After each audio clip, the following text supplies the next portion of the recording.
আপনাদের মধ্যে কার কার রান্না করে মানুষকে খাওয়াইতে ভালো লাগে কমেন্ট করে জানাবেন। আমার কিন্তু মানুষকে রান্না বান্না করে খাওয়াইতে অনেক ভালো লাগে, কিন্তু আগের দিন আর আগের সেই দিন আর এখন নাই। আগে কত মেহমান যে আসতো, কত মানুষজন আসতো, এত ভালো লাগতো। আমরা মানুষের বাসায় যাইতাম, মানুষ আমাদের বাসায় আসতো, মানুষের বাসায় আমরা খাবার পাঠাইতাম, মানুষ আমাদের বাসায় খাবার পাঠাইতো। কিন্তু এখন দেখেন যে রান্ধে সেই খায়, কাউরে খাওয়াও না করে, দাও তো করে না সহজে, অকেশনাল ছাড়া। কিন্তু দেখেন আমাদের ওই সময়টা কত সুন্দর ছিল, চিন্তা করলে কত ভালো লাগে। আর এখন রান্না করি কিন্তু খাওয়ানোর মানুষ থাকে না, অর্থাৎ কেউ আসে না কারো বাসায়। আর খাবার দিলেও মনে করে কি খাবার দিতেছে, না জানি কি ভাব করতে আসতেছে, এরকম মনে করে, বুঝছেন? এই জন্য না মন মানসিকতা মানুষের এত খারাপ হয়ে গেছে, এই জন্য কারোর সাথে মিশতেও ভয় লাগে।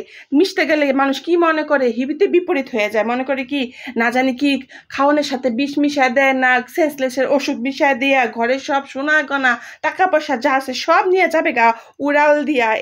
এই ভয়